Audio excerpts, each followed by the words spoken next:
वो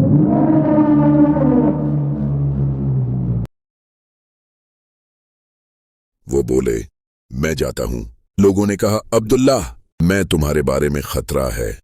कोई ऐसा आदमी हो जिसका वहां कबैला भी हो कि मुशरिक हमला करें तो उसको वो बचा सके। अब्दुल्ला बोले, जाने दो, अल्लाह मुझे बचाएगा।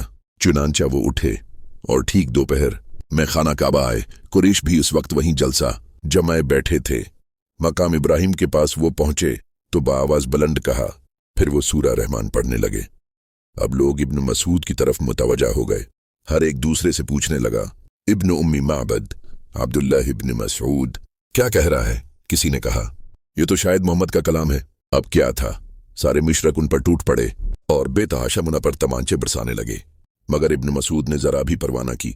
मार पड़ती रही और वो बुलंद आवाज से कुरान पढ़ते रहे। फिर जी भर के जब सुना लिया तो लौटकर साथियों में आए। चेहरा उस वक्त बिल्कुल लहौलान था। लोगों ने देखते ही कहा, इब्न मसूद, हमको उसका तो डर था। वो बोले, खुदा के दुश्मन, आज से ज्यादा मुझे कभी कमजोर नहीं नजर आए। कहो तो कल फिर इसी तरह हंसना आओ। साथियों ने कहा, रहने दो, इतना काफी है। जिस चीज से उन्हें चढ़ थी उनके कानों में वो पढ़ चुकी। कुरान, हाँ, यही कुरान जिससे कुरैश को इतनी चढ़ थी। उसे सुनने के लिए भी वो बेकरार रहते और साथियों से छप छप के उसे सुना करते।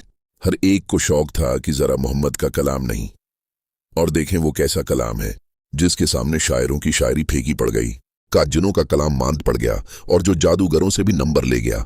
चनांचा जब रात की तारीकी फैल जाती और हर तरफ सन्नाटा छा जाता तो कुरैश के बड़े बड़े सरदार हुजरा मुबारक का रुख करते और वहां करीब ही कहीं दबक कर बैठ जाते।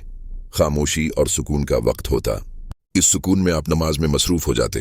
अभी ये सिलसिला जारी है।